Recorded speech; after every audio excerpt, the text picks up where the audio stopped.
I stand in the foyer of our suburban home, one hand pressed against the small of my back, the other cradling my swollen belly. The sound of laughter drifts from the living roomy husband's voice, animated and carefree, mixed with the appreciative chuckles of his parents. My feet ache from hours of standing, but that pain is nothing compared to the hollow feeling in my chest as I listen to their jovial conversation. And then I told the client. Ethan's voice carries through the hallway, sharp and clear, like he's performing for an audience. I take a tentative step toward the living room, wincing as my swollen ankles protest the movement. The hardwood floor creaks beneath my feet, but no one seems to notice. I pause in the doorway, taking in the scene. Ethan sits perfectly poised in his tailored charcoal suit, not a single dark hair out of place. His parents lean forward on our cream leather sofa, hanging on his every word. The evening light streams through the bay window, catching the dust motes dancing in the air, making everything look almost ethereal like a perfect family portrait. Almost. Ethan? I venture, hating how small my voice sounds. I couldn't find your whiskey at the store. The change is immediate. His shoulders stiffen, and when he turns to look at me, his eyes are cold, dismissive. What do you mean you couldn't find it? Did you even try the other locations? I checked 3 stores, I say, fighting to keep my voice steady. They were all out of that specific brand. He sighs, that particular sigh I've come to dread, the one that says I've disappointed him yet again. Sophia, you know how particular I am about my drinks, especially when my parents are here. I know, I'm sorry, There's that new liquor store on Mason Street. His mother interjects, her smile sharp as a knife. Surely you could try there. My feet throb at the mere thought of more walking. The doctor specifically told me to rest, to stay off my feet as much as possible this close to my due date. Ethan knows this. He was there at the appointment, or at least, his body was. His mind was probably on work, just like always. It's getting late, I say quietly, and the doctor said, "Oh, for God's sake." Ethan cuts me off, standing abruptly. He straightens his jacket with quick, irritated movements. "I'll go get it myself, since apparently that's too difficult for you to manage." The words hit like physical blows. I watch him grab his keys from the side table, not even sparing me a glance as he strides past. His parents exchange knowing, looks the kind that speak volumes about their opinion of their son's inadequate wife. "Don't wait up." Ethan calls over his shoulder, already halfway to the door. "We might grab dinner while we're out." The front door slams, and suddenly I'm transported back through months of similar moments. Early mornings, waking up to cold sheets and silence, Ethan already gone without a word. The day of my first ultrasound, sitting alone in the waiting room, watching other expectant mothers with their supportive partners. His text arrived 15 minutes after my appointment. Got held up in a meeting. Reschedule? The memories flood in, each one sharper than the last. Last week's prenatal checkup, where the doctor frowned at my blood pressure readings. "Is your husband helping with the housework?" she'd asked. I'd lied, nodding, thinking of the dishes I'd washed that morning, back aching, while Ethan sat in his home office on yet another important call. 3 days ago, struggling to carry groceries up our driveway. Ethan watching from the window, phone pressed to his ear, turning away as I dropped a bag.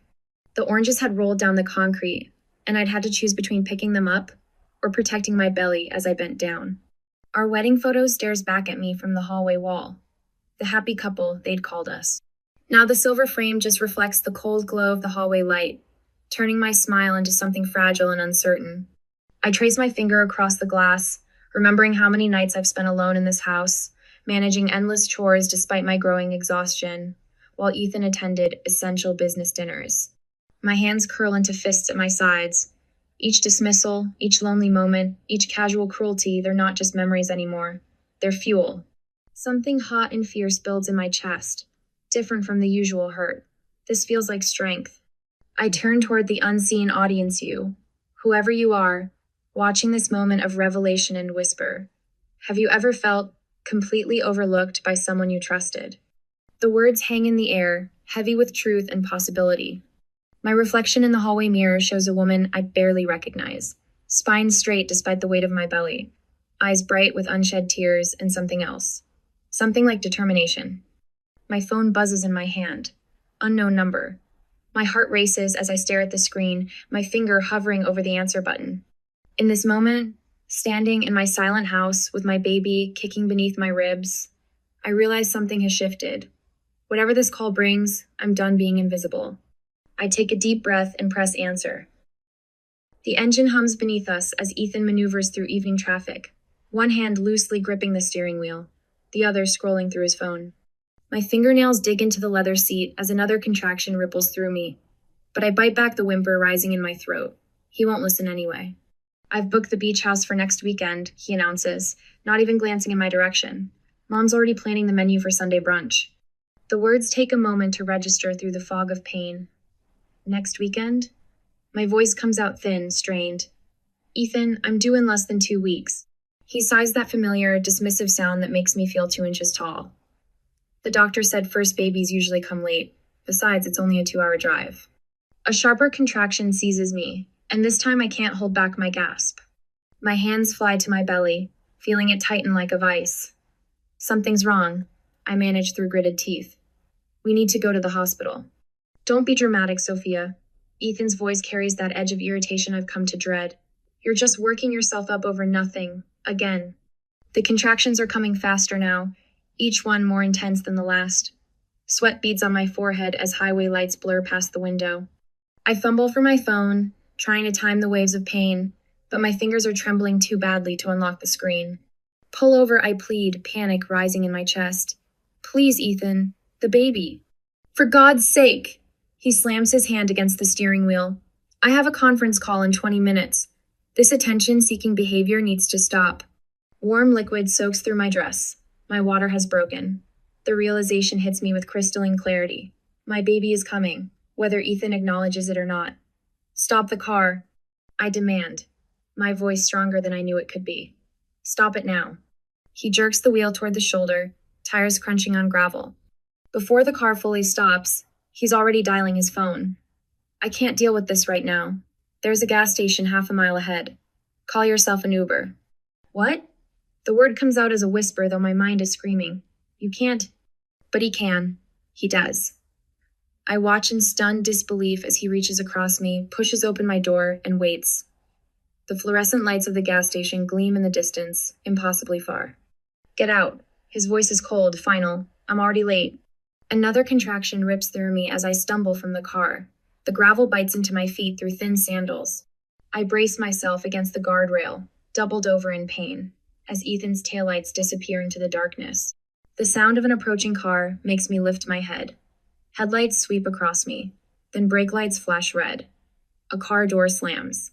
Oh my God, Sophia? A familiar voice cuts through my haze of pain. Mia, my neighbor, rushes toward me, her face twisted with concern. What happened? Are you in labor?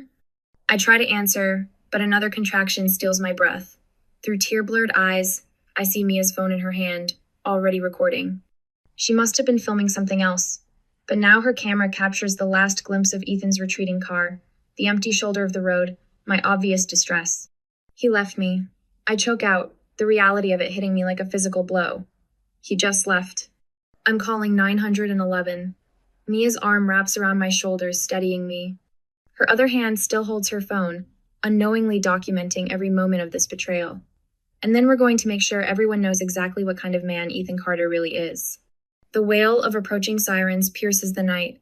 I lean into Mia's support, one hand cradling my belly, feeling my baby's movement beneath my palm. Something shifts inside Mena, just the baby, but something deeper. The fear and shock are still there, but beneath them burns a new emotion. Rage. Hold on, little one, I whisper to my child. We're going to survive this, and then we're going to make sure your father never hurts anyone else again. Through the haze of pain, I hear Mia speaking urgently into her phone, coordinating with the emergency responders. The evidence of Ethan's cruelty is safely recorded, though he doesn't know it yet. My hands shake, but my resolve hardens like steel. This night marks the end of his power over Mia, and he doesn't even realize it yet. I got it all, Mia says, her voice tight with controlled anger as she helps me toward her car. The whole thing. Him driving away, what he said, everything. She holds up her phone, its screen still recording. I was doing a sunset time-lapse for my photography blog when I saw you. Talk about right place, right time. Another contraction hits, and I grip her arm. The pain is different, now sharper, more insistent. The baby, I gasp. Something's happening. Mia's face sets with determination. She flags down an approaching ambulance, its sirens piercing the quiet suburban night. Over here! She's in active labor! The next few minutes blur into a cascade of motion and voices. Paramedics swarm around me, their questions coming rapid fire. Blood pressure, contraction timing, previous complications. Through it all, Mia stays close, her hand gripping mine, her phone safely tucked away with its damning evidence. I'm coming with you, she insists, as they load me into the ambulance. To the paramedics, she adds, I'm her emergency contact, her husband. She catches herself, but I hear the disgust in her voice. The ambulance races through darkened streets, each bump and turn intensifying my pain. But something else builds alongside out of fierce, unexpected strength. I think of Ethan, probably sitting in his pristine office by now, smugly conducting his conference call while I fight through labor alone. Number not alone. I look at Mia, this neighbor who's become more family to me than my own husband. What would you do? I ask her, my voice surprisingly steady despite another waves of contractions. If the one you trusted let you down at your most vulnerable moment. She squeezes my hand, her eyes glinting with a mixture of compassion and steel. I'd make sure they never had the chance to do it again. She pulls out her phone, showing me the video she captured.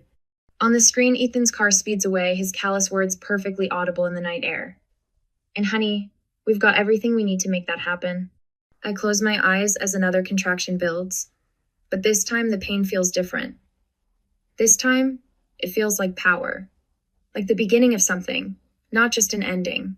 Somewhere in this city, Ethan sits in his clean, ordered world, not knowing that its foundations are already crumbling. Let him enjoy his perfect image while he can. The truth is safely captured, waiting like a loaded gun, and soon everyone will know exactly who Ethan Carter really is. I sit in my living room, watching Ethan's performance on the local news. He stands at a polished podium outside his company headquarters, every hair perfectly in place, his navy suit crisp despite the humid Atlanta afternoon. The sight of him makes my stomach clench. These allegations are completely unfounded, he says, voice steady and practiced. My wife's situation has been greatly dramatized by social media. I've always been a dedicated husband, and soon, to be father. Elijah stirs against my chest, and I adjust him gently. My newborn son seems to sense the tension in my body, his tiny fists clenching as Ethan's voice fills our home. A notification pings on my phone, another community message board post about the Carter family scandal. The headlines are spreading faster than Ethan's crisis management team can contain them. Local business leader abandons pregnant wife. Atlanta entrepreneur. Under fire for negligence, asterisk. Turn it off, Mia says from beside me, reaching for the remote. You don't need to watch this. But I can't look away. Ethan's mask is slipping. I see it in the tight set of his jaw, the slight tremor in his hand as he adjusts his tie. For the first time, others are seeing what I've known for months. The carefully constructed facade hiding a heart of ice. The community remembers your generous donations, a reporter calls out. But witnesses say you left your wife on the side of the road during active labor. How do you respond? Ethan's smile doesn't waver, but I recognize the dangerous flash in his eyes. A complete misunderstanding. My wife was simply overwrought, and the television clicks off. Mia stands in front of me, arms crossed. Enough. We have work to do. She's right. I follow her to the community center, Elijah sleeping peacefully in his carrier. The conference room is dim and cool, a welcome relief from the Georgia heat. Spread across the oak table are printouts, photos, and my old digital voice recorder.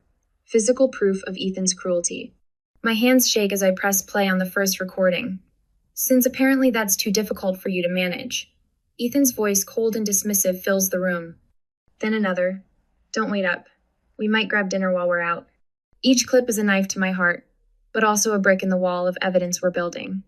Our neighbor Tom's written statement about finding me struggling with groceries. The security camera footage from our driveway showing Ethan watching, unconcerned, as I nearly fell. The doctor's notes about my dangerously high blood pressure, her pointed questions about support at home. This is more than enough, says Karen, a local advocacy lawyer who's joined our cause. The pattern of neglect is clear. But it's not just the evidence that's changing. With each replay, each witness statement, something shifts inside me. The pain doesn't disappear. It transforms, hardening into determination. I'm no longer the woman who apologized for failing to find the right whiskey. I'm becoming someone else, someone stronger. The community center fills with more allies as the afternoon progresses. Mia takes charge, directing everyone with quiet efficiency.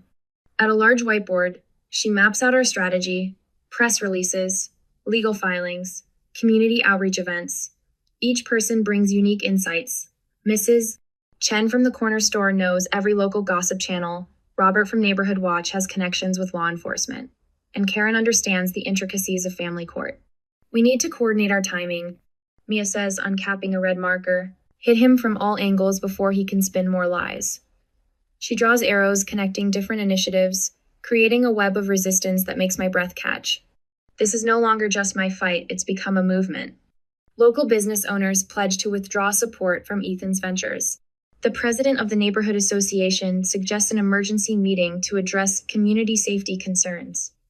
Even the pastor from Ethan's parents' church quietly offers testimonials about his absurd behavior. The truth has a way of surfacing, Mrs. Chen says, her eyes fierce with protective anger. We just need to give it a little push. I stand before them, my heart pounding with a mixture of gratitude and determination. How far would you go to reclaim your dignity? The words escape me before I can think, and the room falls silent. That's when Sarah, Ethan's former assistant, steps forward. Her hands tremble as she places a sleek laptop on the table, but her voice is steady. There's something you all need to see. She opens a folder labeled EC Private and turns the screen toward us. I've been documenting everything for months. Board meeting recordings, email threads, bank transfers, the abandonment during labor. That's just the tip of the iceberg. My breath catches as I scan the first few documents. Email chains revealing Ethan's systematic manipulation of company funds. Calendar entries showing business meetings that were anything but professional. Voice memos where he openly mocked my pregnancy concerns to his colleagues. He has no idea I kept copies, Sarah says quietly. He thought he'd cleaned everything when he had it-wiped my work computer. The room erupts in murmurs as people crowd around the laptop. But I'm frozen, staring at the screen, remembering all the nights I spent alone while Ethan claimed to be working late. All the times he dismissed my concerns about our dwindling savings. All the lies. This changes everything, Mia says, her expression fierce with triumph. He won't be able to talk his way out of this.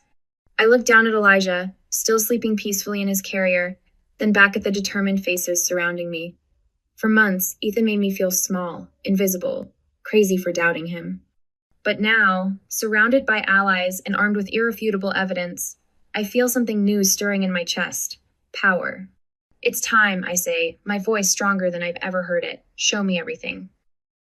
My hand trembles as I adjust the microphone.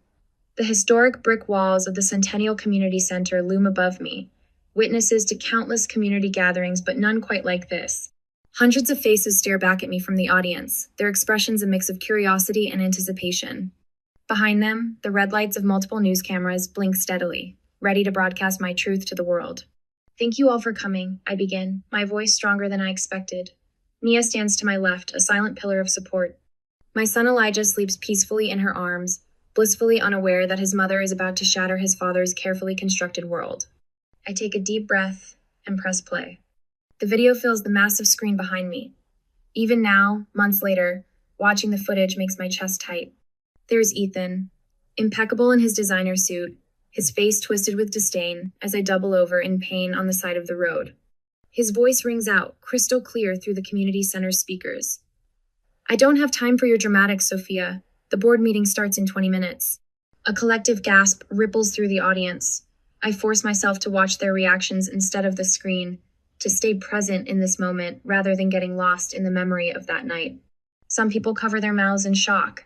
Others shake their heads in disgust. A woman in the front row wipes away tears. This was the night I went into premature labor. I say into the microphone, my voice steady despite the emotion threatening to choke me. The night my husband man celebrated in this community for his charitable works and family values left his 9 months pregnant wife on the side of the road because a business meeting took priority. I gesture to my laptop, and a series of time-stamped recordings, screenshots, and documents appear on the screen. Each piece of evidence lands like a physical blow. Ethan's cruel dismissals captured on a home security system, his gaslighting texts, social media posts where he painted himself as a devoted husband while I struggled alone through a difficult pregnancy. The evidence is irrefutable. I've made sure of that. A commotion erupts at the back of the room. I spot Ethan bursting through the doors, his face flushed with rage. His expensive shoes click against the hardwood floor as he storms toward the stage. But he's too late, the damage is already done. CNN's cameras are rolling, local news stations are broadcasting live, and number Ethan Carter exposed is already trending on social media. Within hours, Ethan's desperate countermeasures begin. I watch from Mia's living room as he appears on local television, his practiced smile now strained at the edges. My wife is clearly struggling with postpartum depression, he says smoothly to the interviewer. These allegations are completely fabricated. The feed cuts to footage from my press conference, his own voice contradicting his denials. His mother, Margaret, launches a social media campaign, posting carefully curated photos of family gatherings. But the comments beneath tell a different story. Where was he when she was in labor? Why are all these photos staged? I saw him that neither really did leave her. Mia squeezes my hand as we watch his carefully constructed defenses crumble. The community is ready, she says, pulling out her phone. Should we launch phase 2? I nod, and within minutes, the Centennial Community Center's parking lot fills again. This time, it's not just journalists, it's neighbors. Local business owners, teachers, nurses from the hospital where I gave birth. They carry signs, number Justice for Sophia, number No More Silence, number We Stand with Survivors. The movement grows faster than even Mia predicted. Local legal experts offer pro bono services. Activists organize demonstrations outside Eaton and Associates. The dedicated website we created crashes from too much traffic as thousands share their own stories of abuse and survival. Each coordinated response strips away another layer of Ethan's power. His business partners distance themselves. His PR firm issues a carefully worded statement about reevaluating their client relationships. His country club membership is quietly revoked, but it's at the final town hall meeting that I deliver the killing blow. The same community center fills one last time. Ethan sits in the front row, his suit slightly rumpled now, his confident smile replaced by dark circles under his eyes. He thinks he knows what's coming, more videos, more testimonies. He's wrong. I pull out a small USB drive, holding it up so the cameras can catch the light glinting off its surface. This drive contains every communication between my husband and the executives at Eaton and Associates. I announce, my voice carrying to every corner of the room. Every strategy they plan to discredit victims. Every scheme to bury the truth. The color drains from Ethan's face. He knows exactly what's on that drive, every cruel plan, every calculated deception, laid bare in his own words. I turn to face the audience. These people who've become more than just spectators, they're now allies in the fight for justice. For years, I thought I was alone. I say, my voice strong and clear. I thought no one would believe me over the great Ethan Carter. But I'm not alone anymore. We're not alone anymore. Looking directly into the cameras, I ask the question that will echo across social media tonight. Do you believe justice will finally prevail? The answering roar shakes the historic walls of the Centennial Community Center, and I know it already has. The crystal chandeliers of the Peachtree Grand Hotel cast dancing shadows across the faces of Atlanta's elite. I adjust my emerald silk dress, a strategic choice that makes me look both powerful and approachable. The ballroom buzzes with the typical sounds of a charity gala, champagne flutes clinking, forced laughter, the rustle of designer dresses worth more than my monthly rent. Ethan takes the stage like he owns it, each step calculated in his navy Tom Ford suit. I've seen this performance before, the way he tilts his head just so, how he adjusts his gold cufflinks for maximum effect. The spotlight catches his perfectly styled dark hair, and for a moment, I'm transported back to our wedding day. Back when I thought his orchestrated movements meant strength instead of manipulation. Ladies and gentlemen, he begins, his voice carrying that practiced mix of authority and charm. I stand before you tonight not just as a business leader, but as a man who's been grievously wronged. My fingers curl around the small remote in my palm. Beside me, Mia squeezes my other hand. The projector behind Ethan hums quietly, waiting. Any attempts to slander my reputation will be met with the full force of legal action. Ethan continues, his words dripping with manufactured sincerity. The allegations against me are not just false, they're malicious attempts to destroy everything we've built in this community. Now, I whisper, pressing the button. The screen behind him flickers to life. Ethan's voice fills the ballroom, but this time it's different raw, unfiltered, cruel. The security footage plays in crystal clear quality. Ethan screaming at me to get out of his car, my pregnant form visible in the frame. The timestamp shows 2:17 a.m. The next clip. Ethan laughing with his colleagues about handling the wife situation while I was in labor. He spins around, face draining of color as he watches himself on screen. The audience's murmurs grow louder, more urgent. I stand, moving toward the stage with measured steps. You want to talk about slander, Ethan? My voice carries across the suddenly silent room. Let's talk about truth instead. More evidence floods the screen bank statements, showing his systematic financial abuse.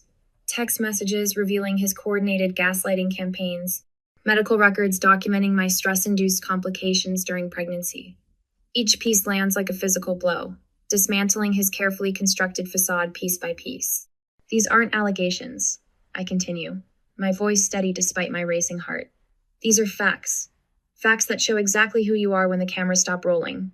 The crowd's reaction is visceral. I see Mrs. Henderson, his biggest client, press a hand to her mouth in horror. Senator Wright, his golf buddy, slowly shakes his head. The community leaders who once hung on Ethan's every word now lean away from him, as if his presence has become toxic. You're twisting things, Ethan snarls, but his composure cracks. His hands shake as he grips the podium. This is clearly edited. Is it? I pull out my phone, turning up the volume. His voice fills the room again. Get out. I don't care if you're in labor. I have a meeting in the morning. The timestamp matches the hospital admission records projected on screen. A woman in the front row stands up and walks out. Then another. Soon, it's a steady stream of Ethan's former supporters abandoning their seats, their backs turned to his desperate attempts to explain. The next morning, I stand at the podium of the Atlanta Convention Center, my legal team flanking me like guardian angels. The room pulses with the energy of dozens of journalists, their cameras trained on my face. Miss Taylor, my attorney, places a reassuring hand on my shoulder as I begin. For too long, silence has been mistaken for consent. I say into the forest of microphones. Today, that silence ends. The evidence unfolds like a symphony piece building on the last. High-definition security footage from our neighborhood shows Ethan's pattern of neglect. Audio recordings capture his casual cruelty. Financial records reveal his systematic attempts to keep me dependent and isolated. Judge Robinson's ruling comes down like thunder 3 days later. I sit in the front row of the courtroom, spine straight, as she speaks the words that will reshape my future. In light of the overwhelming evidence, she declares, her voice sharp with barely contained disgust, this court finds in favor of the plaintiff. Mr. Carter's actions represent a clear pattern of emotional and financial abuse. The gavel strikes. Ethan's head drops into his hands. Around me, the community that once shunned me now stands in solidarity. Mr. Johnson, the community center director, Miss Rivera, who runs the local women's shelter. Even Ethan's former business partners, their faces grim with newfound understanding. Later, standing on the courthouse steps with Mia and my supporters, I feel the weight of victory settle around my shoulders like a warm shawl. The late afternoon sun paints everything in shades of gold, as if the world itself is celebrating with me. Then my phone buzzes. The message glows against the screen. Impressive victory. But did you know about the offshore accounts, the shell companies, the other women who came before you? This goes deeper than one man's cruelty. Want to know more? My heart pounds as I stare at the words. Around me, reporters call out questions. Cameras flash. Supporters celebrate. But my mind races with possibilities, with the thought that maybe this isn't the end, maybe it's just the beginning. I look up at the crowd gathered around me, then back at my phone. Can you imagine reclaiming your life after such betrayal? I ask, my voice carrying over the courthouse steps. The question hangs in the air, both an ending and a beginning, as I press my thumb against the screen and type one word. Yes. The first rays of sunlight paint the Atlanta skyline in shades of amber and rose. I stand on my balcony, fingers curled around the smooth metal railing, watching the city wake. My new home isn't as grand as the suburban prison I left behind, but every inch of this space belongs to me. Every decision, every decoration, every moment mine. The morning air carries the scent of flowering dogwoods and fresh coffee from the cafe downstairs. A gentle breeze stirs my hair, and I close my eyes, letting the warmth seep into my skin. The weight that used to press against my chest, that constant pressure of trying to be perfect, of walking on eggshells, it's gone.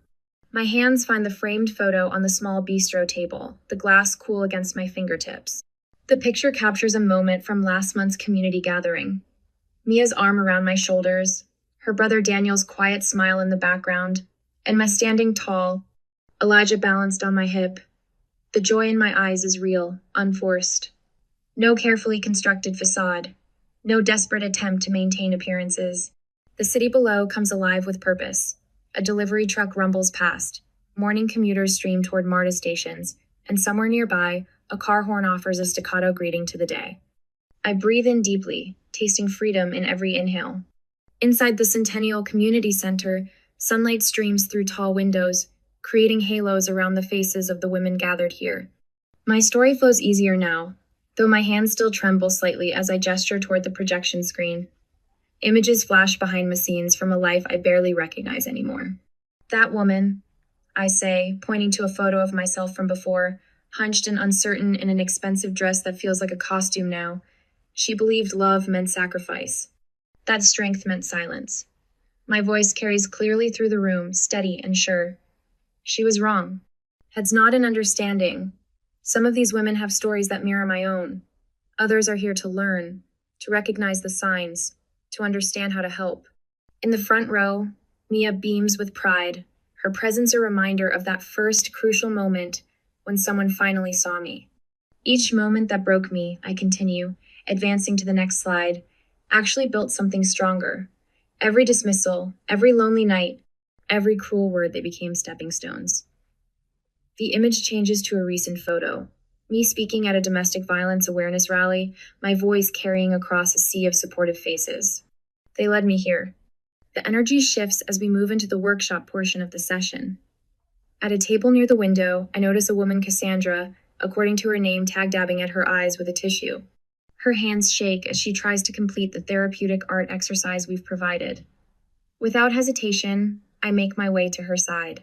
It feels impossible now, I say softly, settling into the chair beside her. But that's just another lie they tell us. I guide her hand as she sketches, showing her how to transform her pain into something beautiful on the page. You're stronger than you know. A movement catches my eye, Daniel, Mia's brother, slipping quietly into the back of the room. Our eyes meet briefly, and his smile sends a warm flutter through my chest. It's too soon, we both know that. But there's something comforting in the way he looks at Minot, with pity or judgment, but with genuine admiration. He sees me as I am now, whole, strong, unbroken. As dusk settles over the city, I stand on the rooftop garden of my building. The lantern Mia gave me sits on the ledge, its soft light a beacon in the growing darkness. To guide you home, she'd said when she presented it, though we both knew I'd already found my way. Below, the last few attendees from today's support group mingle in the courtyard. Their voices drift up to me, carrying stories of survival, of hope, of transformation. I lift the lantern, watching its light dance against the deepening purple of the sky. What does freedom look like to you? I whisper to the city spread out before me, to the women gathering their strength below, to anyone who might be standing at their own crossroads tonight. The question hangs in the air, mingling with the soft music from the courtyard and the distant hum of traffic. My reflection in the rooftops' glass doors shows a woman I'm finally getting to know spine straight, eyes clear, heart open to whatever comes next. The lantern's light catches in my hair, creating a soft halo effect. I smile, recognizing the symbolism Mia intended with her gift. Sometimes we need someone else to light the way before we can become our own beacon. The city lights twinkle below, 1,000 tiny stars mirroring the ones emerging above. Each one represents a story, a struggle, a triumph. Mine is just one among many, but it's mine. Finally, completely, mine.